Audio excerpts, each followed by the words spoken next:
Today is Sunday, the 30th of May, 2021, and it's hard to believe that it's been almost a year since Dad passed away. It's been quite a challenging year from the time that Dad went into the hospital and acquired COVID in the hospital, passed away in the hospital. I was sitting here in West Orange, relative comfort, and obviously heard about it. I was not allowed to go into the hospital any more than any other family members were allowed to go into the hospital. In fact, I started Avelos as soon as I was notified, and then on the Sunday morning when I was leading the davening in our back garden, on the screen, the corner of the screen, I could see on Zoom that the funeral was taking place. At the beginning of the pandemic, there was no shul, there was no Kaddish. We started doing the Kaddish substitute, and then later on went back to a limited form of shul. I acted as a Kaddish buddy for family in Edgware, and the difficulty of Avelos in terms of having on time for services and having to rush back from the office, especially in the winter, was a challenge, but it was something that I felt the obligation to do, and I wanted to do it. The last month of Avelos for a parent is very challenging.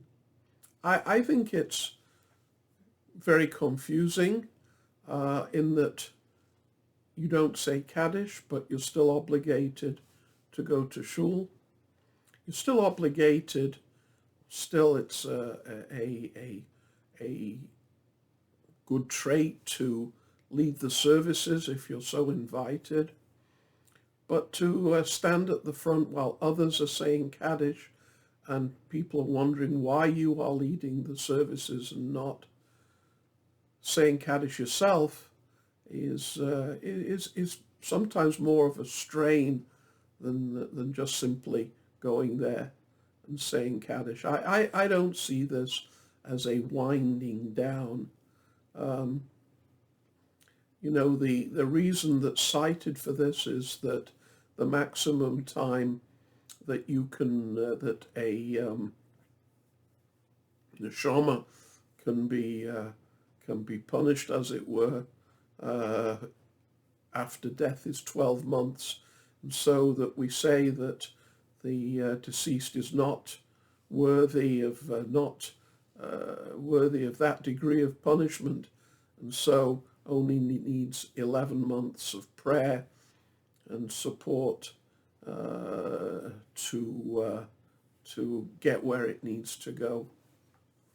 I find that a very difficult concept, but I've had experiences over the past year and support that gives me comfort, knowing that at least I'm doing the best I can, for my father's neshama. Here I am sitting in West Orange in New Jersey. The last 2 days it's been pouring with rain. For the weather, you might as well think that I've been in Manchester. This is really where it all started out for Dad. This is a picture of Miller Street. It's not, as you might think, a picture after the war. It's a picture of all the old property being torn down for the building of the Cooperative Insurance Society skyscraper, which was built on the site where my father was born, where my grandparents lived. And you know what, if you're fanciful, you can believe in the rubble that there's family artifacts or trivia from the family that was right there in front of you. I don't remember too many anecdotes and stories about my father as a child. I certainly remember being told some anecdotes from him in high school, but not before. My mother's a different story. I know some stories about her running away to school and having friends and so on and so forth. But Dad was at least a mystery to me until he went to high school, to Manchester Grammar. It must have been hard for his parents. His parents lived in that location, as you see. On the ground floor, there was a workshop, a woodworking workshop, and above that, they lived. They had their 3 children there. They had Sol, and then Reuben and my father at roughly 10-year intervals. And so they weren't young when my father was born. And I really didn't know my grandparents. I have a couple of recollections of my grandmother, only 1 or 2 when she lived with us. But my parents were devoted to take care of her. My grandfather, Morris Druce, passed away when my father was 14. And so I didn't really know anything of him. I don't really know even many anecdotes about his life. But I think that in some ways, as we grow older, we become our parents. I think that we take on some of their traits. And in the month that I've been here on my own, with Debbie in Tucson helping her mother, I feel, at least I think I feel, the way that Dad might have felt in the last months before he passed away. He was on his own. He took care of himself. And although people did care about him, he lived a very, very quiet life. And that's been the case over the last month. I've done a lot of reading. And in truth, my mind has not always been in West Orange. It's actually probably been more in Manchester than it has anywhere else. I've read 2 books about the Jewish community in Manchester, neither of which I think my father would want to read. If you would ask him, say, would you like to read these books? He'd probably say, why? Why would you want to do that? The first book I read was called Sir Sidney Hamburger and Manchester Jewry. And it's basically a story about a generation before my father who became very prosperous as businessmen and then as civic leaders, who lived in Broughton Park and were very much community minded. They were able to become not only community leaders, but also members of parliament and other civic take other civic roles. That really wasn't what my father was all about. He came from another generation of Russian emigres who, if they would have had the money, probably would have gone to the United States, but found it very economical to come to Liverpool. They settled in Liverpool, as my grandparents did, and then when times were bad, they would move on to the next place. For them, that was Manchester, and they settled there. There are other people who might have gone further. They've gone to Leeds, gone to Newcastle, gone to Grimsby, etc. Anywhere along the east-west axis across the north of England. But they settled in Manchester, and then they adopted what I call the Manchester ethos, wanting to do one better, to show and demonstrate their worth, and that they were really perhaps better than people who were born with a silver spoon in their mouth, or who came from London and who had the advantage of the sophistication of the capital, which Manchester certainly did not have. I don't know many anecdotes about my father. I know he worked very hard in school. He went after school to study at the Manchester Yeshiva. He went on to UMIST, which later became Manchester Metropolitan University, and then he went to Leeds University to do a degree, higher degree, in animal nutrition. Like my mother, my father was always there for us. He really didn't have any external pleasures when he wasn't at work. At least when he wasn't at work traveling, he was at home. He was really never separated from my mother except from when he traveled for work. So now it's coming up to the time for his yahrzeit in a couple of days.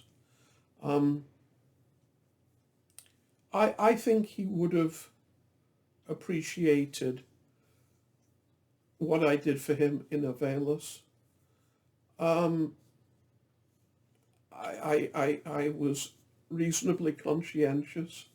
There were those one or two times when either we didn't get a minyan or I couldn't rush home fast enough in the winter time to make a minyan. But on the whole, I tried my best to be consistent with saying Kaddish. I was very, very much blessed by the support of a few individuals during my Avelis, obviously from my family, from Debbie the whole time, and also from some unexpected sources. I started saying Kaddish at Avos Achim, and from being in a situation where they would never really even ask me to lead the services. There I was, sitting on the front row of the main shul every day, and really for about 4 or 5 months, being able to daven from the Omud almost every day. I actually found it quite a strain. I found it exhausting at the end, but I appreciated it, and I appreciated that the Gabbai, Avi Laub, was incredibly fair and incredibly supportive. There's one incident that I will never forget, and that's one day I was waiting to start davening, and Rabbi Sharbat came up to me and said that we don't have enough people for Birkat Kohanim in the Sephardic Minyan. Will you please come in? Yes, I was happy to do that. He said, yeah, we'll get you back in time for Kaddish. And I'm a big fan of duchening. I like being duchened at. And I went in. And Avi followed me because he realized that, yes, I would be back in time to say Kaddish, but I wouldn't be back in time to lead the main service from the Amud. So he went in to take my place.